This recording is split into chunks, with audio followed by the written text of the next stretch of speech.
Good morning. Good morning, everyone, and happy Tea Time Tuesday. Come on in. Let me see you. Good morning. Good morning, Tamika. Great to see you this morning. Good morning, Instagram. And you know what? I'm also live on LinkedIn, and it's been a while since I've been on LinkedIn. So, good morning, LinkedIn. Great to be with you this morning. Great to see you. Good morning, Nancy. Great to have you. Come on in. Good morning, Sheila. Earl Grey tea this morning. Y'all know what to do. Let me know what you are drinking. Yes, give me whether it's tea, coffee, what water, whatever your beverage of choice is, let me know. Good morning. Come on in. I had my matcha this morning. I had a big cup of matcha. I already drank it. I really needed it. So I need to focus on water today for tea time. So I had my tea earlier. And I'm drinking some water right now. So come on in. Good morning, Gabrielle. Great to see you. All those that have Instagram, uh, LinkedIn, Facebook. If you can, join us in the Facebook community because that's where the real party's at. So come on in. Good morning to my mother drinking her warm water. There you go. Uh, Nadine. Oh, Nadia. Yes, I am having my matcha. Nice. Very good. Yes, another matcha lover. All right. So let's get started. Continue to come in and let me know what's going on with you. Let me introduce myself. My name is Marcella Mahler Williams, along with Mark, who's in the chat. We are the co-founders of Legacy Builder Group, where we help families build wealth with purpose. And today, and introduces, this is the second day of April. And April is Financial Literacy Month, if you hadn't noticed as yet, or if you haven't heard. So that is where we are. We are in Financial Literacy Month. Now, I'm sure if you're like me, as legacy builders, of course, every month is Financial Literacy Month, right? Especially in this community. That's how I feel, at least. We don't stop. We're going constantly having these money conversations. That's what this community is about. So yes, we're always talking about money and finances in different aspects, which is why I want to have this conversation today. I want to take time to acknowledge the importance of these 31 days and in a way that's not often addressed. So if you're new to this community, new to this conversation, it may be a little different for you. But for us, in general, we kind of have an understanding of what I'm about to dive into today, but it definitely needs some reinforcement. That's what we're here for. So, in general, financial literacy is the ability to understand and effectively use various financial skills, including personal finance management, investing, and budgeting. That's in general. And if you look at Financial Literacy Month or financial literacy, you'll see a lot of different definitions about it. But I just kind of created my own little understanding of what financial literacy actually means, because that's where we need to start. And it also includes a knowledge of how to make smart decisions with money.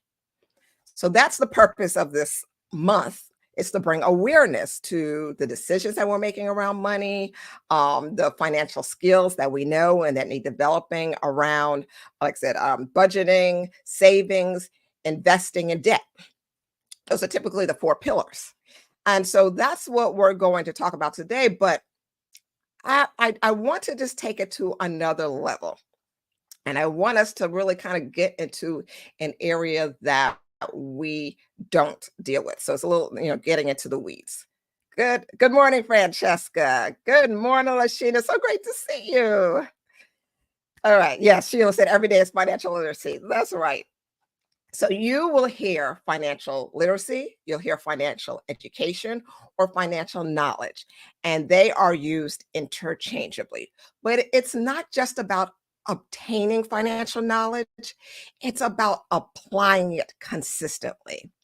And in last week's Tea Time Tuesday, you guys have really showcased how much you all have been learning and applying the knowledge that Mark and I are so intentional about pouring into this community. Your financial knowledge has been increasing, and yes, I see it, and I am so proud of you guys.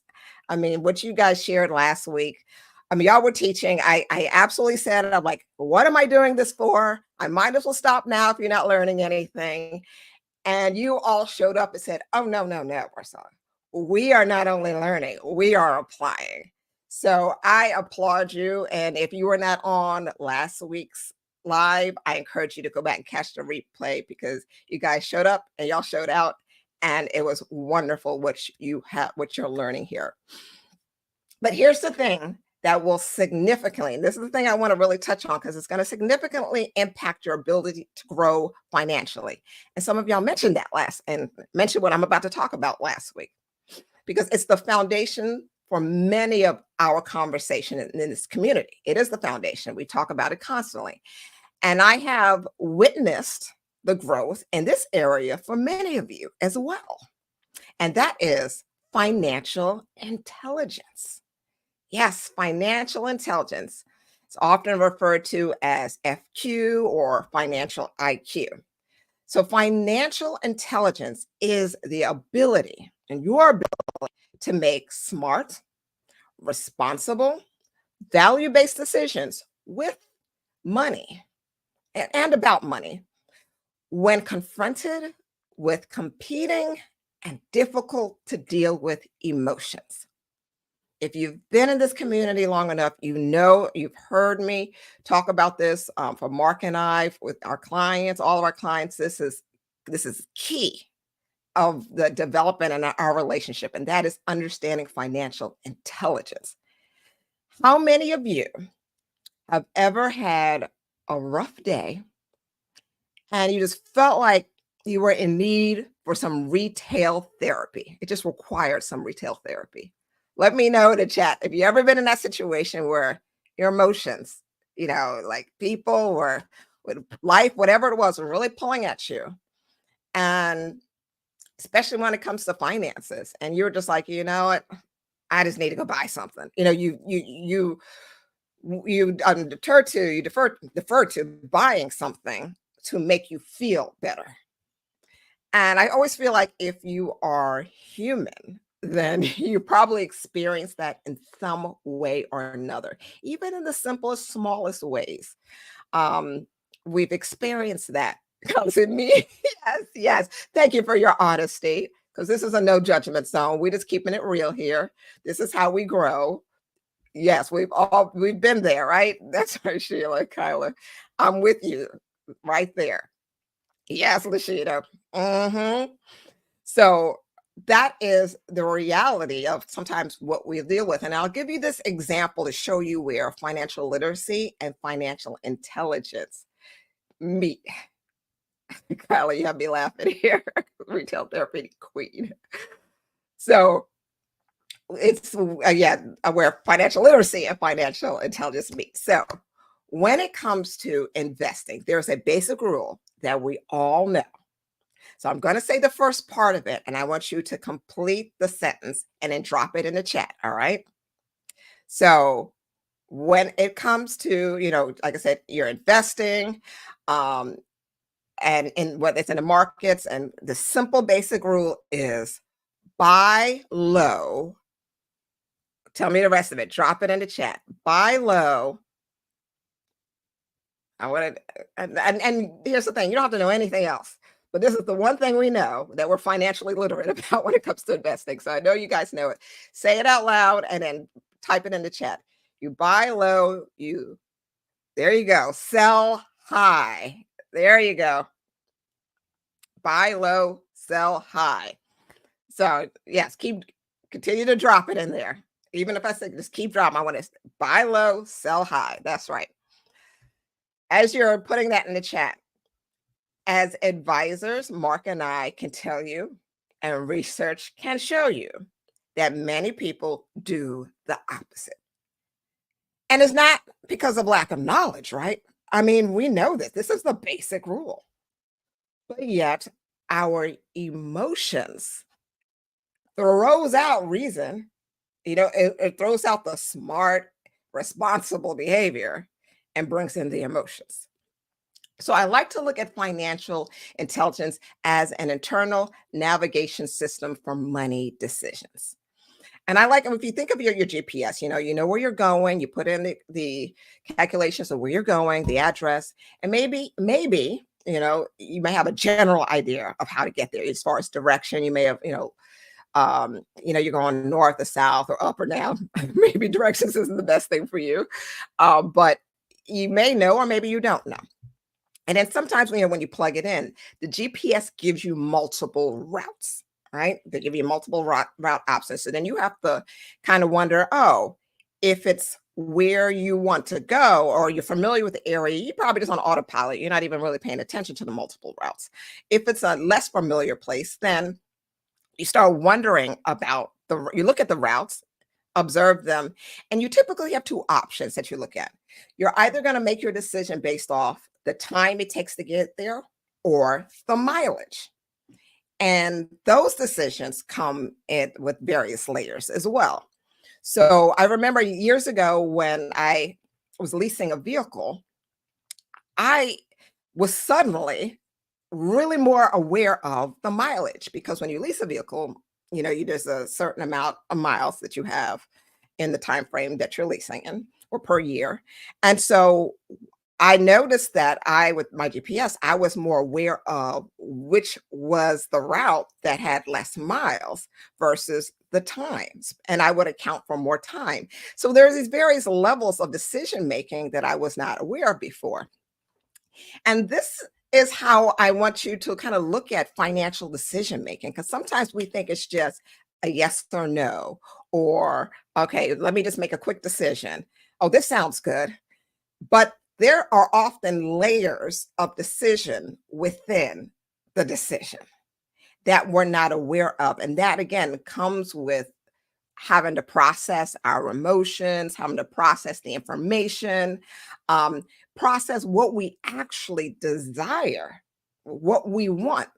And what we want is a conversation all by itself because most of us don't actually realize or know what we want money for, what do we want for life, what do we want for ourselves. We think we know, but we often don't process what we actually want. And that's why we behave the way we do with our money often. So it is important to have a type of internal navigation system like financial intelligence. And so I want to guide you into Financial Literacy Month with an awareness of financial intelligence. And bringing just added layer can make a difference when it comes to your financial decision making and how you move forward with that. So thank you everyone for putting in the chats. Yes, buy low. Okay, so buy low, sell high. And when you hear this, I want you to continue to think about, oh, wait a minute, how I respond to this emotionally. Think about this conversation every time you hear buy low, sell high. Um, so kind of like impulse buying. Yes, all of that is about financial intelligence. So let me guide you into this practice. And it's really simple. Easier said than done, but the practice can be simple when you just break it down in 3 steps. First, you want to pause. That's 1. Then process what you've learned. That's 2. So pause is 1 all by itself. And I don't think we really pay attention to the importance of pausing, being still. It's often heard of the power pause. Taking a deep breath. You'll hear when there's panic. A lot of times people will be like, just breathe, just breathe. Well, that breathing is allowing you to pause and then process. Pausing and process are not the one step. You have to look at it as 2 separate steps because by pausing, it gives you the time that you need to allow the information to work its way through your brain, through your neural networks, and get to where it needs to go so that you can make rational decisions. Once you pause, then you can process the financial information that is presented to you. So as you're learning all that you're learning and continue to learn with us here, all the information that will probably be presented to you this month, since it is Financial Literacy Month, it's about learning and making sure that you're just not taking everything in as if everything is for you. Because everything is just, it's not for you. Just like every medication is not for you and every food you eat is not for you. May not be best for your body and your situation. It's the same way with finance. Process the information that you're learning so that you will not make any quick decisions that may end up hurting you. So we have 1 and 2, pause and process. And yes, Sheila, the power pause is truly helping you. Oh, I'm so glad to hear that. It really does. Do not underestimate the power of the pause. Do not. And so we have power, pause, and then process. And then the third is practice value-based decision making. Practice how you make decisions through your values. And many of you actually put into the chat during last week's conversation about how this practice has been great for you and how you've been learning to really operate making value-based decisions more. And I applaud you and continue to encourage all of you on that path. But here's the thing. How do you make value-based decisions if you don't know what your values are? That's the challenge. You have to know what your values are. In order to make value-based decisions, you have to be completely aware of your core values. And some of us may have maybe gone through an exercise, maybe at work, maybe for professional development. You identified your core values, you did some things, and you're like, yeah, I have a general idea. I know my values. And you say, oh, that goes against my values. And we have this general understanding of our values. But I am telling you that you need to have complete awareness and actually live in alignment with your core values in order for financial intelligence to work, to be effective, for you to grow and learn to make smarter, more responsible, value-based decisions. That's why I want to do something a little special for Financial Literacy Month, and I want to make sure that we make the most of it. So I am providing the opportunity to schedule a free values assessment with me.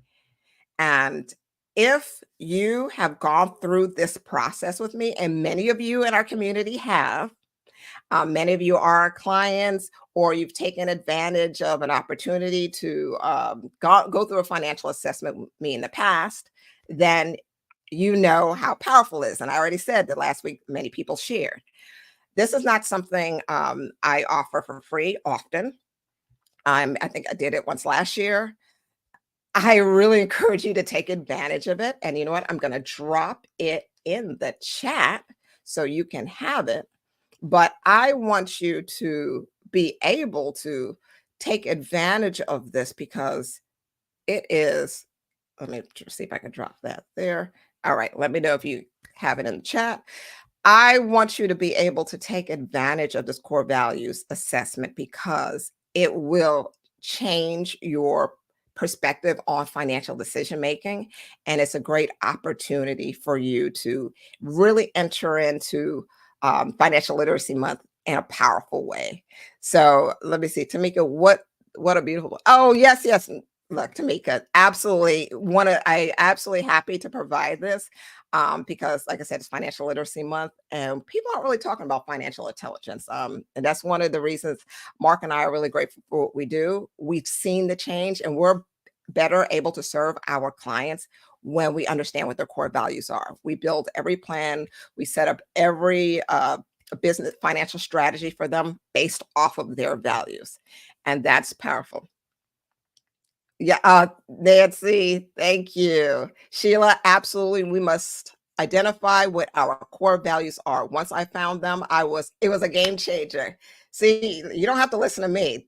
Right there in the chats, they're saying for those who took advantage of it, who know their core values, it's not a one-time thing. This assessment allows me to awaken what's already in you. Again, I love what I do. I love being able to do this because the aha moment, nothing beats experiencing these aha moments with you all. As legacy builders, this is imperative that you understand the core of what you're building for. What do you want for your legacy? How do you want others to experience your existence? You can't acknowledge that until you are clear on who you are and what you want. So take advantage of this. Let me see. Oh, the link. Uh, all right. Sorry, it may not be showing up there. Give me 1 second. I am going to drop the link. Okay, 1 second. I will not come off until I get this link dropped. All right, I promise you guys. Let's see. All right, Mark, I'm going to send you the link, and if you can drop that in for me, I will appreciate it. Because for some reason, it's not allowing me to. I've got too many things going on over here, so give me 1 second, guys, and I'll send it and I'll post it. All right. But again, and so for those who have gone through this process and understand that we're talking about financial intelligence, share in the group. Let me know, like, what is it that you've been experiencing when it comes to increased financial intelligence and how you've been applying it to your financial decision making process. So, Skylar, you said assess me, please. Yes, ma'am. um, and I will. The link is coming soon. Mark or Gabrielle will drop it in there. I just sent it to them to post it in the link because I'm not able to where I am right now, but hopefully they will see it. Let me tell them right now via. I say this is all the stuff we're going to email. All right. All right. So it's coming soon. So yes, while we're working on getting that to you, again, just want to reiterate the 3 things I want you to focus on this month. And that is, what's the first thing? Let's do it together. Put it in the chat. Pause, right? Put power pause, whatever works for you. Pause, which is a process of just stopping, being still, breathe. Stillness, so important, right? Thank you, Mark. Mark just dropped the link in the chat. It's there for you to schedule your free values assessment. Pause. Then 2, process your information. Process what you've been learned. So pause, process, and 3, practice. Practice value-based decision making. That's what we want to do. So, see you guys. So put it in the chat. Pause, process, practice. There you go, Sheila. Thank you. And for those who again have gone through this process with me, it's you can speak on the importance of it again. If you have not identified your core values and need more clarity on it, or if you have and you feel like there's been a change in your life and you want to go through this process with me, then schedule. The link is there in the Facebook community for you to schedule your values assessment with me. April only, this month only. I'm only doing it for the month of April in honor of Financial Literacy Month. Take advantage of it. It is a powerful, powerful process. All right. So there we go. Let me read some of the comments. Yes, everyone's dropping in what we learned. Pause 24 hours. Ron has a 24-hour pause. That's right. I remember you shared. You like to pause for 24 hours before you make a financial decision. And everyone has their different processes in that. But the key is whether you pause an hour, you pause 5 minutes, or you pause 24 hours, that you are taking the time to be still and process what you're thinking. Help me recognize that value-based decisions are required for lasting generational legacy. Focus on pause, process, and practice. Yes, yes, it helped me. Always it helped me recognize. Yes, I'm so glad. I'm so glad to hear that, Kyla. You guys are phenomenal as always. I love joining. I love you guys joining me for Tea Time Tuesday. I love these conversations. We will continue on enjoying Financial Literacy Month. Join me next Tuesday as we continue these conversations and learning and growing as legacy builders. I will see you then. For now, enjoy your tea, and I'll see you next time.